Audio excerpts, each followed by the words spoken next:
Boa noite, pessoal. Meu nome é César Mello, sou advogado especialista em direito público e nesse vídeo de hoje eu vou passar algumas dicas de como agir em caso de recebimento de notificação de processo administrativo do Exército, tá?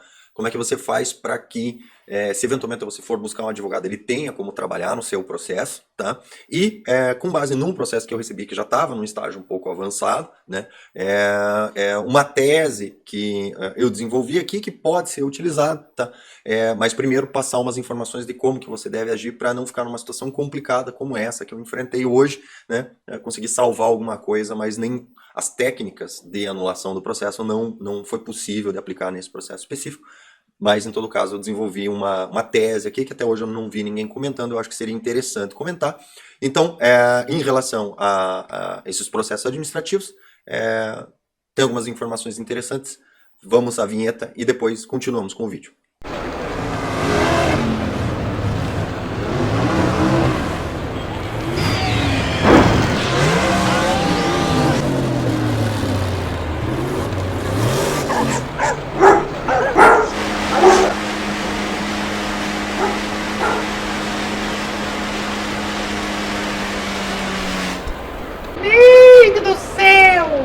Pois bem, meus amigos, pois bem, né?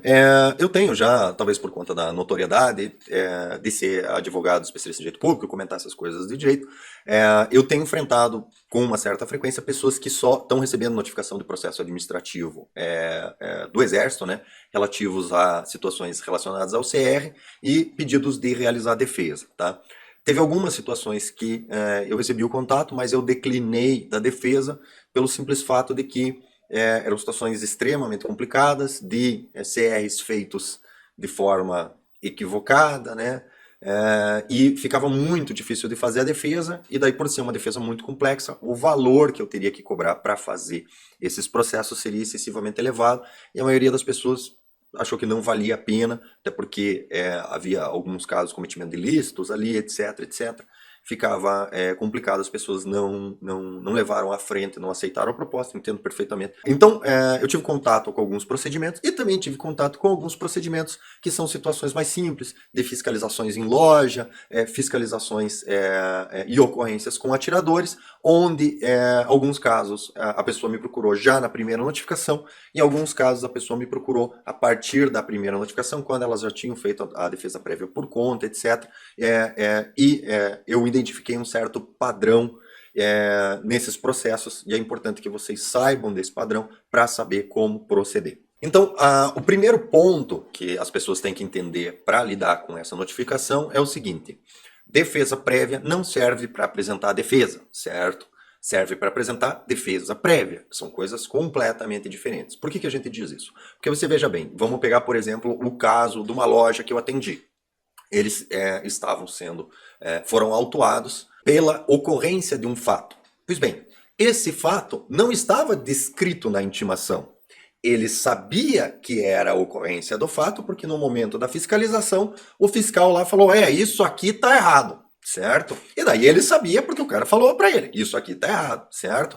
Mas, se ele pedisse para um funcionário dele, que não estava lá, me mandar a intimação, me mandar a cópia do processo administrativo, eu não saberia do que raios a intimação está falando, certo? E da mesma forma, a pessoa que eventualmente irá julgar esse procedimento, quer na esfera administrativa, quer na esfera judicial, um eventual mandado de segurança depois, também não saberia do que é que se está falando, né?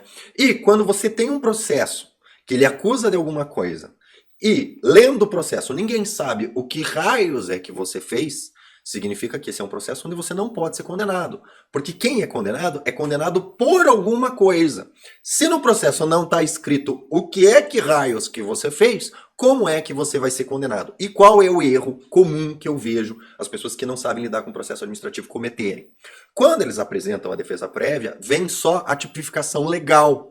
Então, especificamente aqui colocando para vocês, onde é que a gente tem os tipos penais das infrações administrativas do CAC? A gente tem no decreto 10.030, anexo 1, artigo 111, que lista os crimes dos CACs, né? Que são, aqui, pôr na tela para você. São infrações administrativas: fabricar, comercializar sem autorização, utilizar PCE para a caça em desacordo com a autorização, recarregar munição sem autorização, várias coisas aqui, deixar de comunicar furto, perda, roubo, extravio de PCE no prazo estabelecido neste regulamento, etc, etc. Pois bem, quando vem a intimação, ela vem assim, abertura de processo administrativo por infração do artigo 111, e daí vem os incisos aqui, né? No caso específico que eu estava trabalhando hoje, era o inciso 15, extraviar arma de fogo, e o inciso 18, que é deixar de comunicar furto, perda ou extravio. Só que não vinha escrito, na data tal, assim, aconteceu isso, isso e isso, tomamos conhecimento com base nisso, as provas são essas, portanto, o senhor, com base nesses fatos, nessas ocorrências, está sendo enquadrado, em tese, no artigo 111, inciso 15. Né? Também tivemos conhecimento que, apesar dos fatos terem acontecido na data tal, o senhor só comunicou os fatos na data tal e, portanto, o senhor também está inserido no artigo 111, inciso 18. O que vem escrito na intimação? Vem escrito só. Artigo 111, inscrito no 15 e 18. Isso é o suficiente para te acusar de alguma coisa? Não, né? Não, por quê? Porque não tem descrito o que aconteceu. É a mesma coisa que vinha um processo penal dizendo assim, senhor fulano, o senhor está sendo acusado do artigo tal, matar alguém, não sei o quê. Tá, você matou quem? Né? Que dia? Que hora? Em que lugar? Certo? E o que acontece com excessiva frequência? A pessoa recebe essa intimação e daí o que ela faz? Ela faz uma defesa onde ela diz o que ela fez, confessa os fatos ocorridos, e daí, a partir dessa confissão, ela tenta dizer que aqueles fatos não ensejam a aplicação de pena, certo? E daí, se você fizer isso e daí procurar um advogado, o advogado vai ficar com muito pouco espaço para trabalhar, que foi o que aconteceu comigo, né? O rapaz disse, doutor César, eu já apresentei a defesa prévia, mas eu tive pouco prazo, não sei o que, não sei o que, não sei o que. Eu li a defesa prévia prévia dele não é uma defesa, a defesa prévia dele é uma confissão. Por quê? Porque lendo o processo dele, até o momento da apresentação da defesa prévia, não estava escrito que raios é que tinha acontecido. Tinha nada. Tinha assim, boletim de ocorrência e a intimação. E mais nada. Então não havia ali a indicação dos fatos, certo? Inclusive, isso é uma coisa que eu aprendi a duras penas, tá? Porque eu, no início da minha carreira, também cometi esse erro. E aconteceu uma vez, de um cliente receber uma intimação dessa, certo? O senhor está sendo notificado pelo descumprimento do contrato, certo? Uma notificação de uma licitação, um contrato administrativo, para aplicação de multa pelo descumprimento do contrato, certo? Aí eu perguntei para o cliente, olha, o que foi que aconteceu? E daí ele me disse, não, é que o cara reclamou disso aqui, daquele outro, não sei quem, e é disso que ele está reclamando, mas não é bem assim, porque isso, porque aquilo. Ótimo. Eu peguei a história que o cliente me contou, e pus na defesa prévia, apresentei a defesa prévia, expliquei, olha, realmente na data tal houve um atraso, isso, mas por causa daquilo, não sei o que, a culpa não é dele, não sei o que, e qual que foi a decisão do processo administrativo? A decisão do processo administrativo foi que ele tomou 2 multas ao invés de tomar uma só. Por quê? Porque aquele processo administrativo, na cabeça do servidor que abriu o processo administrativo, era para punir uma outra coisa que ele nem estava sabendo. E daí quando eu apresentei a defesa prévia, eu confessei um descumprimento contratual que o cara nem sabia. Aí o que ele decidiu? Olha, então vou te aplicar uma multa do negócio que eu nem estava sabendo e você confessou, e como em relação ao que realmente você estava sendo acusado, você não apresentou defesa, então tá tomando a multa aqui da outra coisa também, entendeu? Então eu aprendi na prática que não importa o que o cliente sabe, não importa o que o cara no dia da fiscalização falou, o que importa é o que realmente está no processo, certo? Se não está escrito lá o que foi que você fez, é você que vai contar? É você que vai confessar o que foi que você fez? Não, né? Aí vem a grande questão de você saber fazer uma defesa prévia. Então, por exemplo, vem uma notificação descrevendo única e exclusivamente os tipos, né? Única e exclusivamente aqui descrevendo essas informações, certo? Sem nada mais, tá? Essa notificação está errada, ela teria que vir escrito os fundamentos de fato, ou seja, o que aconteceu, e de direito, ou seja, a legislação que demonstra que aquilo seria uma ilegalidade, certo?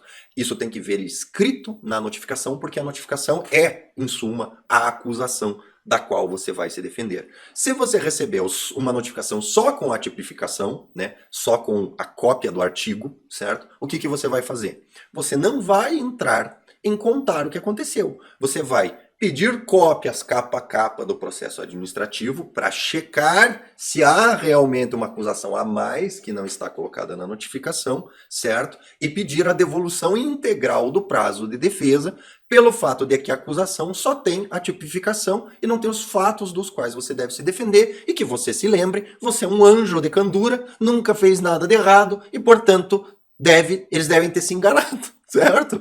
Aí você não conta, né? Eu não posso exercer juízo de adivinhação para tentar adivinhar do que estão me acusando. Porque existem duas hipóteses. Eu posso ser um anjo de candura que não fiz nada de errado, ou eu posso ser um demônio da Tasmânia que faz tudo errado, né? E eu preciso saber qual que vocês ficaram sabendo para não ter que confessar todas, certo? Em ambos os casos, não há nenhum motivo pelo qual você deva contar para eles e fazer ingressar nos autos os fatos. Ah, César, mas se eles não lerem a minha defesa, isso acontece com excessiva frequência, porque eles estão montando as linhas de produção de processo administrativo, onde eles não leem nada. Não é nada, nada. Manda a intimação, depois manda a intimação para apresentar razões finais e depois cola uma decisão de aplicação de penalidade. Se eles fizerem isso, ótimo. A sua punição é nula de pleno direito. Se você entrar com mandado de segurança, até um advogado relativamente mediano consegue anular a sua penalidade. Eventualmente, a aplicação de multa acaba ficando mais barato do que pagar o advogado para fazer essa defesa, né? Mas a gente tem que lembrar que uma vez tomada uma multa, né, há existência de reincidência e a reincidência pode levar até a cassação do CR e cassação do CR é perda do acervo, certo? Então as coisas podem escalar de forma relativamente rápida, certo? Então para que exista a possibilidade de se anular esse procedimento, mesmo você sendo culpado, certo? Isso é irrelevante, porque não constou nos autos que foi que você fez o que você não fez, não cabe a você entrar nesse tema, certo? É necessário que você adote essa estratégia, tá? Então, fica aqui a primeira parte do vídeo, tá? Recebeu a intimação tem só indicação de direito, não tem indicação de fato, não conta o que raios que foi que você fez em detalhes, tá? Você vai apresentar uma defesa dizendo basicamente o seguinte: olha, eu quero cópia do processo e 2, eu preciso que vocês retifiquem essa intimação explicando que raios que foi que eu fiz, certo? Que isso está no comando não só da Lei 9.784, como está lá na Portaria 42. Eu fiz um vídeo específico sobre isso, que chama, acho que, como anular processo administrativo, certo? Então, não cometa o erro de, você sabendo do que estão te acusando, mas não estando escrito, você apresentar uma defesa confessando, contando a história. Simplesmente não fale nada. Inclusive, no caso desse meu cliente que era homologista, é isso. A defesa dele não fala nada. Nada, certo? E a defesa dele provavelmente foi arquivada, não tenho certeza, mas nunca mais ele me procurou, pelo simples fato de que o cara que sabe o que aconteceu é o cara que estava lá no dia da fiscalização. O cara que está tocando o processo é o outro cara. Como não está escrito no processo o que é que ele fez errado, e como eu não contei na defesa o que é que tem errado, basicamente, provavelmente deve ter sido arquivado, porque o cara deve ter olhado e falado: não sei do que é que estão falando aqui, entendeu? Não sei do que é que estão falando aqui. Encerra o processo, não tem justa causa para levar à frente, certo? Então, esse é o primeiro ponto. O segundo ponto se refere a uma questão que vem ocorrendo com bastante frequência, relativa à aplicação de multa pela situação de armas furtadas, certo?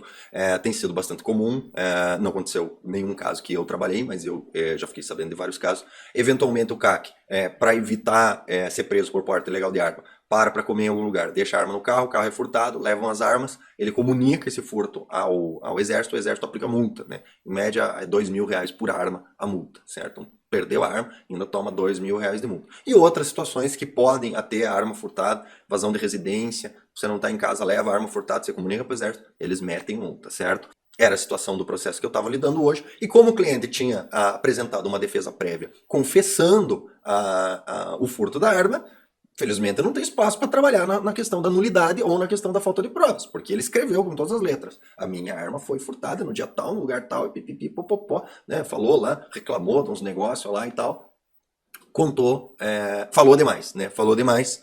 E me colocou numa situação difícil para trabalhar. E conforme eu ia trabalhando, pensando, né, eu fiquei ruminando esse processo aí, pensando no que eu iria escrever por cerca de uns 3, 4 dias, e finalmente hoje eu decidi: não, hoje eu vou escrever alguma coisa, porque não tem. Se não tiver nada para fazer, eu peço, por favor, seu Gualda, não me aplique uma multa, converta em advertência. Tinha até passado isso pro cliente, falei: cara, não consigo pensar em uma tese de defesa para você, eu vou pedir para converter em advertência, porque é a primeira vez, por favor, tenha dó de mim, entendeu? Mas, conforme eu fui trabalhando no processo, me surgiu uma tese que eu nunca tinha visto e eu queria dividir com vocês de grátis, né? E a tese é a seguinte: pois bem, se vocês verificarem aqui no artigo 111, inciso 15, está escrito extraviar arma de fogo ou munição pertencente ao acervo do colecionador, atirador desportivo ou caçador por dolo ou culpa. Ocorre que, quando a gente fala de processo administrativo punitivo, o entendimento da melhor doutrina é de que o princípio da instrumentalidade das formas, o princípio da baixa formalidade, ele não se aplica. Então, colocando de forma clara, explicando a problemática para vocês. No processo administrativo comum, quando você vai pedir alguma coisa, e o máximo que pode acontecer é alguém deferir um pedido de CR, uma autorização de compra, um pedido de porte de arma, tudo isso são processos administrativos. O fato de você utilizar uma palavra que não quer dizer exatamente aquele sentido, né? Você troca, por exemplo, guia de trânsito por guia de tráfego, paga lá uma GRU com valor a mais em vez de pagar com valor a menos, ou seja, comete pequenos erros no seu processo, certo? O princípio da instrumentalidade das formas e da baixa formalidade que vigora nos processos administrativos, e é por isso que você pode atuar em processo administrativo sem ser advogado, você por conta fazer, certo? Ele vigora, né? E ele diz que as tecnicalidades devem ser deixadas de lado. Se deu para entender o que o cara quis dizer, se você pode aproveitar os passos procedimentais, você faz. Isso não tem problema, certo? Ocorre que, quando a gente está falando de um processo administrativo punitivo, isso não se aplica para a aplicação da penalidade. Ou seja, as formalidades, por quem quer punir, por quem pretende punir, têm que ser seguidas à risca. Por quê? Porque ele se assemelha muito mais a um processo penal do que a um processo administrativo propriamente dito. Inclusive, como existem algumas teses por aí, com as quais eu não coaduno muito, mas quando aplicadas é assim que são aplicadas, as provas juntadas no processo administrativo podem ser, inclusive, transferidas para um processo penal, onde gerarão efeitos, certo? Então, por exemplo, no caso do CAC, preso com arma e não aberto o processo criminal especificamente encaminhado para o Exército para decidir se era porte ilegal ou não. Se no processo administrativo... Se no processo administrativo punitivo for considerado que é porte ilegal, muito provavelmente no processo criminal vai ser considerado porte ilegal também, porque a conclusão do Exército se torna praticamente vinculativa à conclusão do juízo criminal, certo? Então o que nós temos? No caso do processo administrativo punitivo, se aplicam muito mais as normas de direito penal do que de direito administrativo. E isso não sou eu que estou dizendo. Quem diz isso é o STJ e a melhor doutrina. E eu vou pôr para vocês aqui na tela a jurisprudência que eu utilizei, que é aqui, ó, direito sancionador. Ação civil pública de improbidade administrativa, acórdão do TRF que manteve a sentença no ponto que afastou a aplicação. Inexistência de previsão dessa espécie sancionadora na lei tal.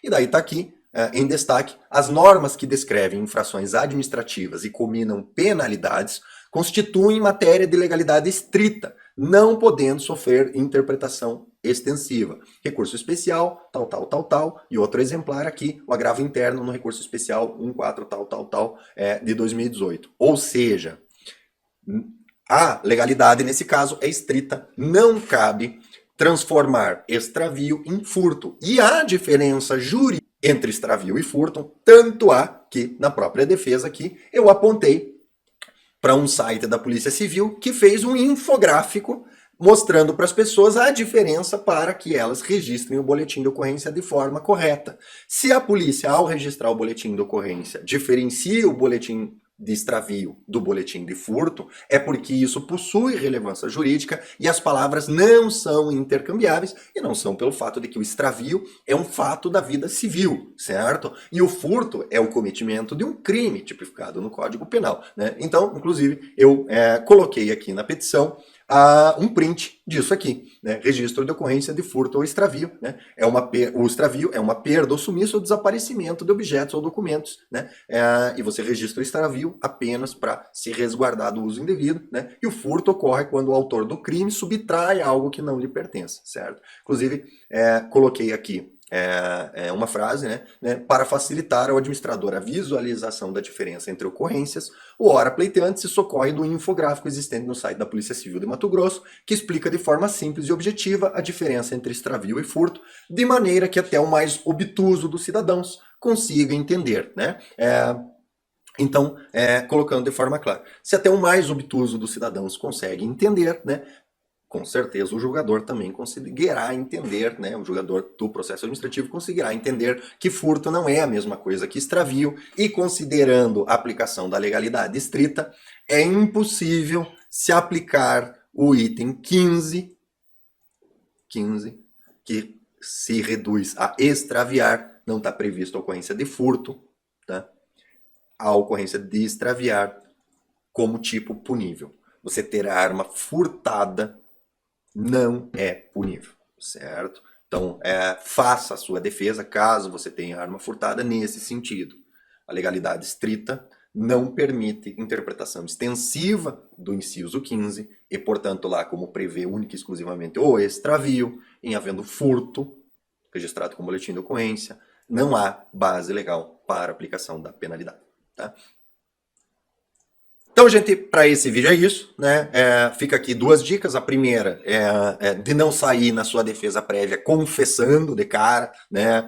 Vem lá a intimação, processo administrativo aberto por causa do 111, inciso tal, né? O cara sai contando a história desde quando era criança pequena lá em Barbacena, confessa às vezes até crime que os caras nem estavam sabendo, e daí em vez de você tomar uma multa, você toma um cancelamento do CR, né?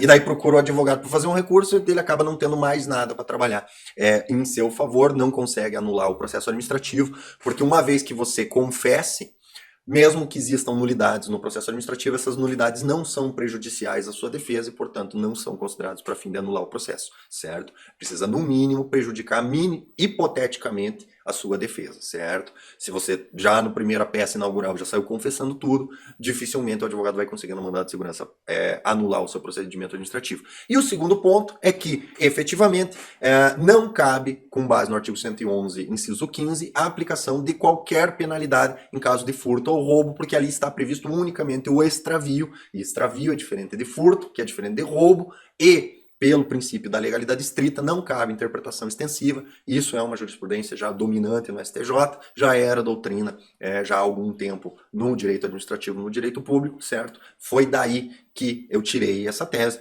que eu comecei a escrever, li ali e falei, pô, extravio. E a legalidade estrita? E a proibição de interpretação extensiva, né? Então, tendo tido esse insight, né, resolvi gravar esse vídeo e divulgar para vocês, né? E muito melhor, né? Não sugerindo nada, não querendo fazer nenhum tipo de propaganda, porque a OAB proíbe, tá? Mas muito melhor do que você se meter a fazer isso é você procurar um advogado especialista em direito público. Há vários por aí, vários, conheço nenhum, só eu mesmo, mas que podem lhe atender e seguir essa estratégia para evitar que você cause problemas a si mesmo, e daí depois procure um advogado que, sabedor de como as coisas funcionam, vai acabar abdicando da sua causa, porque simplesmente não tem nada que ele possa fazer por você, certo? Então é isso, peço que curtam, compartilhem, se inscrevam no canal, estão chegando aí, provavelmente para a semana que vem já está tudo pronto, camisetas do abacaxi, canecas do abacaxi, à venda no lojinha, lojadoabacaxi.com.br, certo? Quem não se inscreveu no canal, peço que se inscreva, quem já se inscreveu, peço que cheque a sua inscrição, quem gosta do conteúdo aqui, peço que considere se tornar membro do canal, dá aquela contribuiçãozinha marota aí para nós, e quem não quiser fazer nenhuma dessas coisas, mas gostou da informação, acha que ela vale alguma coisa, acha que não é justo eu passar essa informação assim no 0800 totalmente de grátis, se puder fazer um Pix ou uma contribuição em Bitcoin, agradeço muito, tá? Então é isso. Peço que curtam, compartilhem, se inscrevam no canal e lembrem-se, o porte do CAC existe, ele vive nos nossos corações e mentes, basta nós acreditar e não sair confessando todas as merdas que fez por causa de uma intimação muito mal redigida que recebeu, tá? Então até a próxima, pessoal.